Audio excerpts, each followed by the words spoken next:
주셔서 하늘나라 대하여 주 뜻대로 쓰소서. 나의 시간 흐르니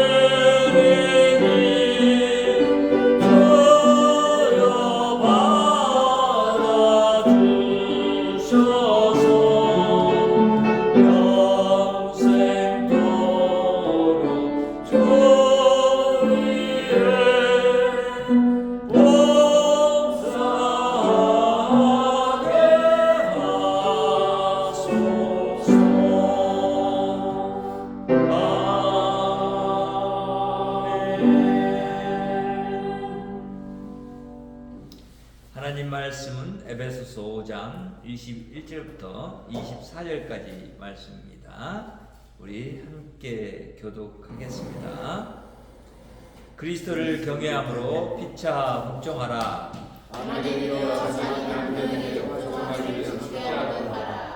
이는 남편이 아내의 머리됨이 그리스도께서 교회의 머리됨과 같음이니 그가 바로 몸의 구주시라. 그러므로 교회가 그리스도에게 하듯 아내들도 본사에 자기 남편에게 복종할지니라. 아멘.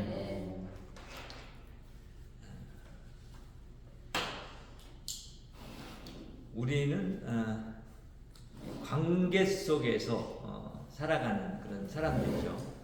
그래서 이 관계가 남편과 아내의 관계일 수 있고, 스승과 제자의 관계일 수 있고, 사장과 직원의 관계일 수 있고, 또 친구의 관계일 수 있고, 그런 관계들이 우리 안에 있는데, 이런 관계들은 사실은 우리가 살아가는 데 있어서 반드시 필요한 게 있는데 그 관계를 원활하게 유지하는 거예요.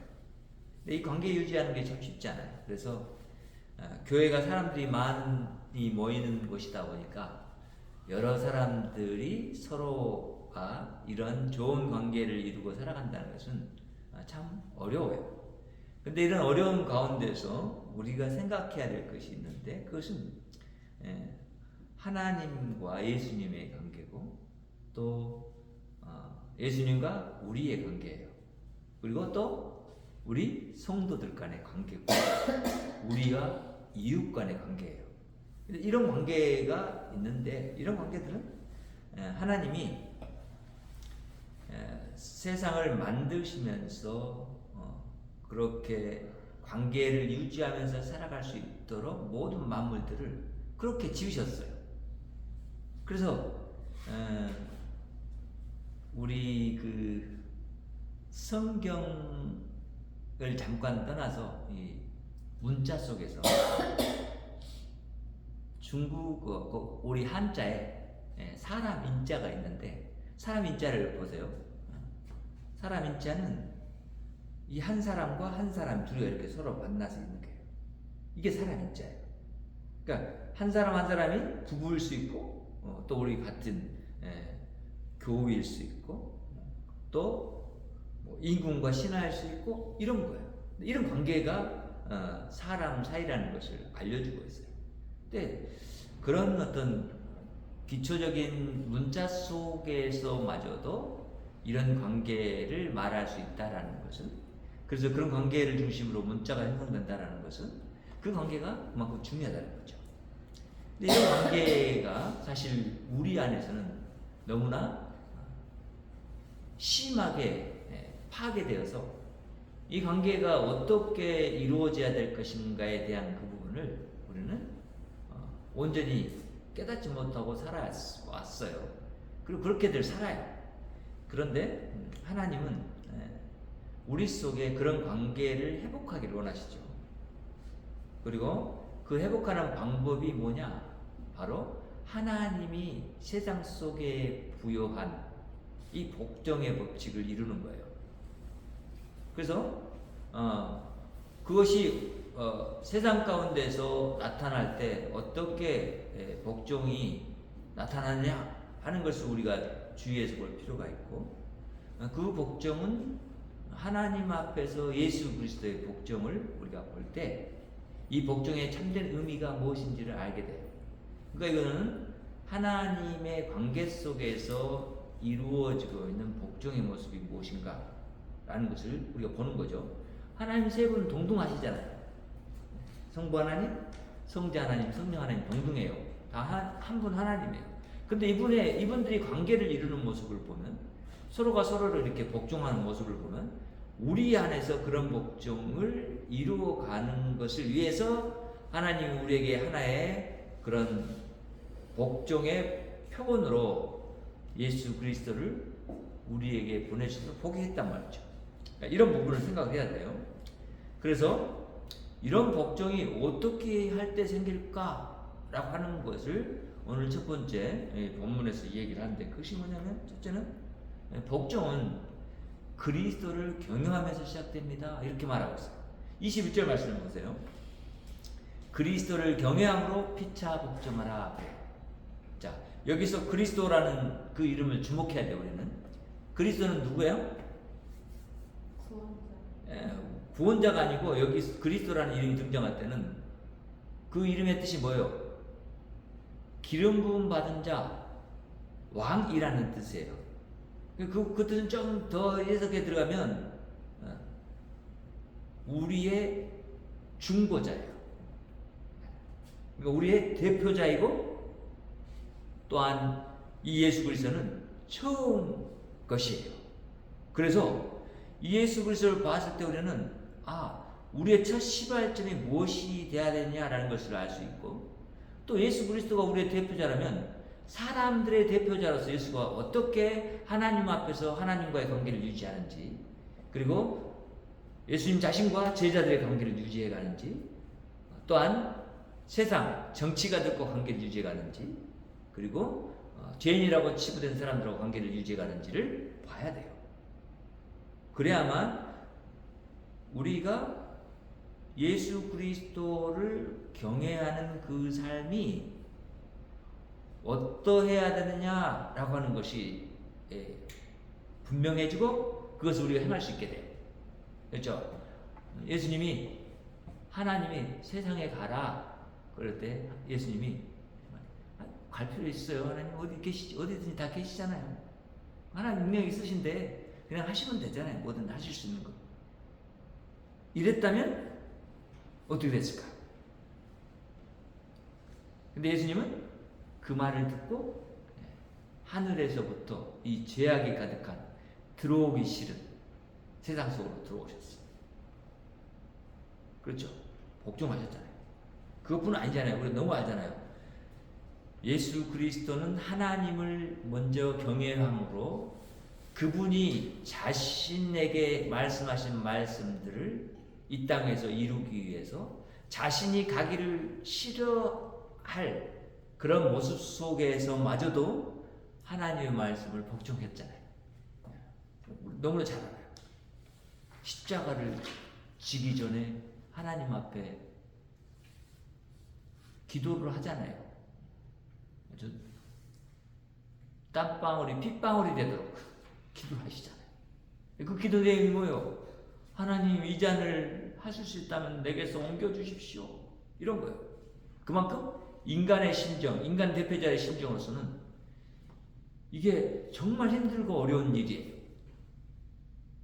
생각해봐요. 자기는 죄도 짓지 않았어요. 자기는 죄도 없어요. 그런데 또 자기는 영원히 사는 사람이에요. 근데 죽음을 맛보라는 거예요. 이건 너무나 어려운 일이야. 그런데 그것을 그대로 복종을 하시더라고요. 어떻게 말씀하죠? 이게 아버지의 뜻이라면 좋습니다. 아버지, 제가 그거 가겠습니다. 이렇게 가는 거예요. 골고다 언덕을 향해서 턱턱 가는 거예요. 이런 복종을 보여줬어요. 왜 그렇죠? 그리스도가 하나님을 경외했기 때문이에요. 그리스도가 성령님을 경외했기 때문이에요. 그래서 이 복종이라는 단어 속에는 독특하게 그런 의미가 들어있는 거예요. 단지 복종은 상부의 명령을 내가 따르는 것이 아니에요. 이 복종은 존중하고 섬긴다라는 의미를 가진 거예요. 뭐라고요? 존중하고 섬긴다라는 거. 그러니까 이런 존중하고 섬김이 어디에서 나타나요? 피차 나타나야 돼요. 피차라는 건 뭐예요? 그리스도와 교회 사이에서 나타나야 되는 거예요. 하나님의 피차, 서로 경외해서 복종한 것처럼 우리도 피차, 그리스도와 안에서 그리스도를 존중하고 섬기는 모습이 나타난다. 이게 복종이다. 이것을 또 피차라는 단어 속에는 교회가 들어있잖아요.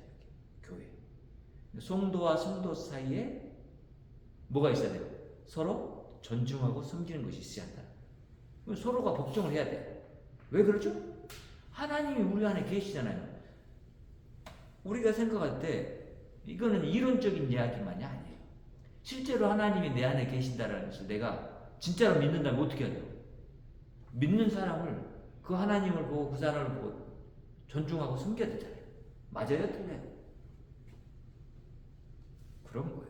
여러분이 분명히 하나님을 믿는다면 하나님 앞에서의 하나님의 그런 우리에게 행하신 일들을 생각하지 않더라도 하나님과 우리 관계 속에서 반드시 나타내야 할 부분인데 이 경외함이고, 그 경외함으로 이 복종, 하나님을 존중하고 섬기는 모습이 우리 안에 있어야 한다는 거죠. 이런 모습이 우리 서로 안에서 나타나기를 하나님이 바라시면서 그리스도, 사람들의 대표를 세우셨고, 대표자가 그렇게 복종했으니까, 그렇게 하나님을 섬겼으니까, 그렇게 하나님을 존중했으니까 그 존중 안에서 우리가 하나님을 존중하고 복종하고 섬기는 것의 모습으로 하나님 받아주세요. 이제 우리 안에서 이루어야 할 것은, 그렇지만 아직 우리는 그런 모습으로 드러나지는 못했어. 그러니까 그런 모습을 드러내는 삶 속으로 들어가서 나아가야 하는 것이 바로 교회의 공동체가 예수 그리스도를 복종하는 모습을 이제 보면서 나도 그렇게 따라가야 하는 삶이 되어야 한다는 것을 말해주고 있는 거예요. 둘째는, 그래서 복종하라고 하는 이 말 속에는, 복종은 속에는 뭐가 들었어요? 생명의 질서라는 것을 알게 돼요. 22절, 23절 말씀을 볼까요? 아내들이여 자기 남편에게 복종하기를 죽게 하듯 하라, 이렇게 말합니다. 자, 이 말씀을 딱 단독 하나로 떼어놓고 생각을 하자면 남편들이 아주 으쌰으쌰 힘이 날 거예요. 왜냐하면 아내는 남편에게 복종을 해야 돼. 남편 그 복종하도록 하나님 그렇게 하셨어, 이렇게 생각하실 거예요. 근데 생각을 해야 돼. 우리 이미 생각해서 첫 번째 주제 속에서 아내들이 자기 남편을 복종한 건 맞아요. 그렇죠? 존중하고 섬겨야 돼. 근데 이 말 속에 우리가 그냥 여기서 끝나면 그만인데, 그게 아니라 그 밑에 단어가 있네. 뭐라고? 죽게 하듯 하라라고 하는 게 있네요. 이게 뭐야? 완전한 복종을 하라라는 의미도 있지만, 이 복종이라는 것이 주님이 하신 복종의 모습을 보면서 너도 남편에게 복종하라 아내들아, 이렇게 말하고 있는 거잖아요.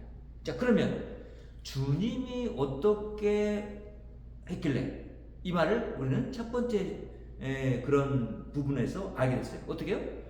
아, 하나님께 먼저 주님이 복종하셨구나. 그렇죠?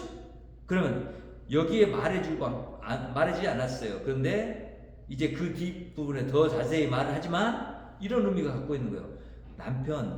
남편들아, 이 말이 생각됐어요.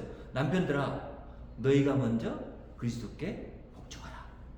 그리고 너희가 먼저 너희 아내를 뭐하라? 복종이라는 단어 뭐라고요? 존중하고 섬겨라. 이게 있는 거예요. 근데 이걸 빼버리면 이상하게 돼. 그죠? 네.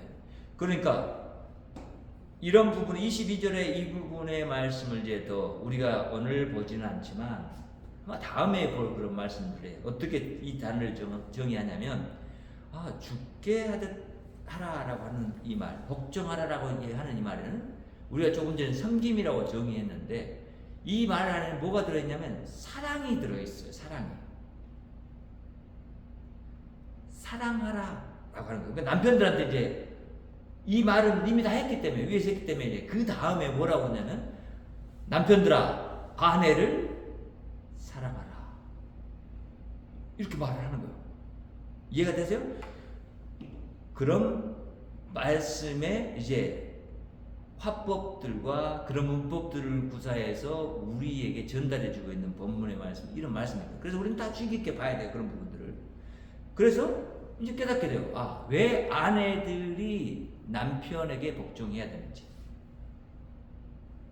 왜냐하면 아내 자신도 누구에게 복종해야 하기 때문에? 예, 그렇습니다. 그리스도에게 복종해야 되기 때문에 그래요. 남편도 그리스도에게 복종해야 되기 때문에, 피차 복종해야 되기 때문에, 그 피차 복종함 속에서의 우리가 먼저 하나님이 세운 복종의 모습은 하나님 자신이 복종했고, 그 다음엔 누가 할까요? 교회가 복종해야죠. 그렇죠? 교회가 복종해야죠. 그 다음에 누가 해요? 네. 가정에서의 남편이 해야 된다고. 그 다음에 누가 해요? 아내가 해야 된다는 거예요. 이런 순서가 있는 거예요. 그래서 23절에 뭐라 그래요? 이는 남편이 아내의 머리됨이, 이렇게 말하잖아요. 아내의 머리됨이 뭔 얘기입니까? 아내의 머리예요? 머리라는 말을 어떤 의미로 쓰고 있어요? 그리스도라는 이름으로 그것과 이렇게 비교해서 동질한 현상에 놓고 비교해 주시는 거예요. 뭐요? 머리됨이라는 건 대표자예요. 그래요. 중보자예요. 그러니까 하나님이 나를 볼 때는, 남편을 볼 때는 남편이 가정의 뭐예요? 머리예요. 예수 그리스도가 우리 전체의 머리가 된 것처럼, 교회의 머리가 되신 것처럼 똑같은 원칙으로 지금 하나님이 누구를 보고 있어요? 가정의 남편들을 보고 있다는 거예요. 그러니까 그렇게 말한 거예요. 그리스도께서 교회의 머리됨과 같음이니, 이렇게 말한 거예요. 그러니까 하나님이 그리스도가 중보자이니까 하나님이 그리스도를 볼 때는 그리스도는 교회의 뭐요? 머리라, 대표자다, 중보자다, 이렇게 보고 계시다는 거예요. 그러니까 남편도 동일하게 이제 하나님이 보실 때는 가정의 대표고 가정의 중보자고, 그래서 남편이 바로 어떤 삶의 모습으로 나아가야 되냐라고 하는 것을 그 마지막의 부분, 그가 바로 몸의 구주시니라, 이 말씀에서 찾아야 돼요. 무슨 얘기예요? 예수 그리스도가 교회의 머리 되신데 그분이 우리를 머리로서, 대표자로서 우리를 구원했다, 이 말이잖아요. 그럼 남편은 뭐요? 대표자로서 뭘 해야 돼요? 중보자로서 뭘 해야 돼요? 가정의 아내를 섬기고 존중하고, 가정의 아들, 딸들을 섬기고 존중하고 이야기를 하고 있는 거예요. 그것이 뭘 나타내는 거예요? 남편이 섬기는 그리스도가 뭐라고요? 구원주 되심을 나타내는 일이라는 거예요. 아내도 동일하죠. 아내도 남편을 그렇게 존중하고 섬기는 것, 그리고 아이들을 그렇게 존중하고 섬기는 것. 내가 낳았으니까, 내 몸이 낳았으니까 내 마음대로 해도 된다, 이러면 안 되는 거라는 얘기예요. 하나님은 그렇게 어린이나 노인이나 죄 있는 자나 죄 없는 자나, 죄 없다고 말하는 자나 보지 않으셔요. 그렇게 보지 않단 말이에요.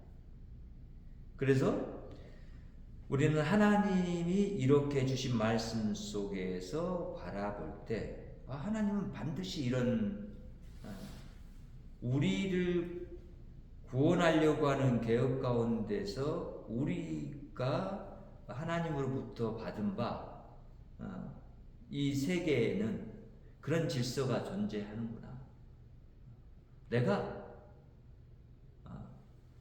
가정의 남편으로서 가정의 구원을 이루어가기 위해서는 가정의 그런 속해 있는 멤버들에 앞서 내가 그리스도께 복종하고 섬기는 모습을 보여줘야 되는 거야. 남편들이 그래야 돼요. 그래야 가정의 구성원인 아내도 그것을 보고 구원주 되신 그리스도를 섬기는 것이고, 그리고 그런 구원의 삶의 모습이 섬김으로 자녀들에게 나타나는 거예요. 더 내려가면 이제 우리가 너무 익숙해 있는 단어로 사랑으로 나타나는 거예요. 그럴 때 우리 가정에 구원이 드러나게 되겠고, 우리 가정의 구원주가 더 분명하게 높임을 받으시겠죠. 그렇게 이루어진 관계 속에서 우리에게 복종하라 라고 말하고 있다는 거예요. 하나님이 그리스도를 보내서 대표자로 보내고 중보자로 보내서 그렇게 하신 것처럼 우리도 가정의 중보자로서 그런 일을 감당해야 되는데, 중보자라는 것은 어떤 개념이었다고요? 하나님이 보실 때 그리스도는 모든 만물의 대표예요. 또 한 면은 뭐냐면 만물이 그리스도를 볼 때는 그리스도는 왕이에요. 하나님이에요. 그러니까 가정에서도 마찬가지잖아요. 남편이 뭐라는 거예요? 하나님이 보실 때는 가정의 대표, 중보자인데, 사람들, 곧 아내나 자녀들이 남편을 볼 때는 어떻게 보여야 된다고요? 그렇죠. 그래서 이런 얘기들을 신약성경에서 자주 하는 거예요. 그럴 때 가정이 온전한 모습으로 서로가 진정한 이 복종이라는 단어가 우리가 오해하고 있고 너무나 익숙해서 그러는데, 존중하고 섬기는 모습이 가정 안에 충만해져 갔다. 그것이 뭐예요? 하나님의 나라잖아요. 셋째, 그래서 복종을 한다라는 것은 이 복종이 모든 일에 적용돼야 한다라는 거예요. 24절의 말씀. 자, 그러므로 교회가 그리스도에게 하듯 아내들도 범사에 자기 남편에게 복종할지라. 아멘. 자, 그런 근거, 그런 이해가 없으면 이것은 정말 너무나 허무한 말일 것이고, 나 하나님 나 하기 싫어요 이렇게 나올 수도 있을 거예요. 그런데 분명한 우리가 구원받은 교회로서, 구원받은 가정으로서 하나님 앞에서 어떻게 나의 모습을 정의하고 나아갈 것인가에 대한 것을 이렇게 알려주고 있잖아요. 교회가 그리스도에게 하듯, 교회가 그리스도에게 어떻게 해요? 복종하듯, 이 말이잖아요. 어떤 일에서? 모든 일에서 복종해야 하듯, 아내도 모든 일에서 남편을 존중하고 섬겨야 된다, 이렇게 말합니다.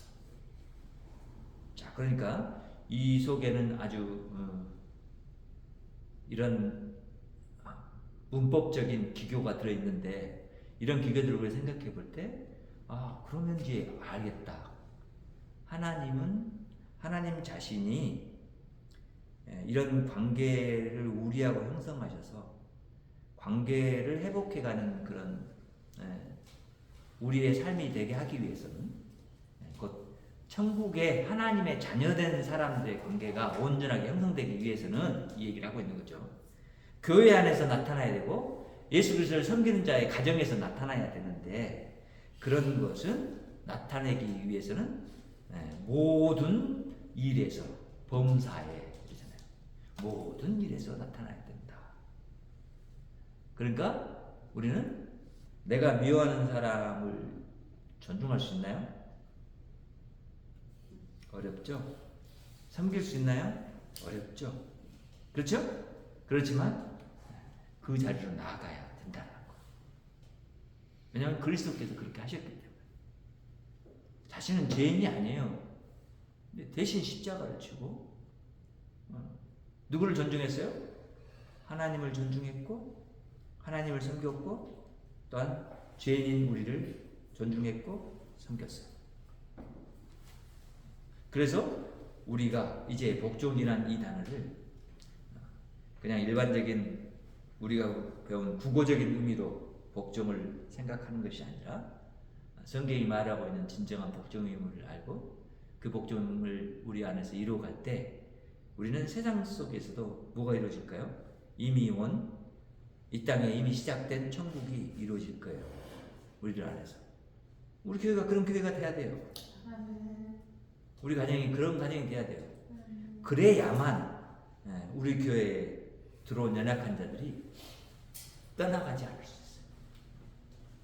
그래야만 우리 교회에 들어온 이렇게 소외된 자들이 소외받지 않고 그리스도의 이 놀라운 섬김의 그런 혜택을 받고 구원받은 자로 든든하게 서갈 수 있게 되는 거예요.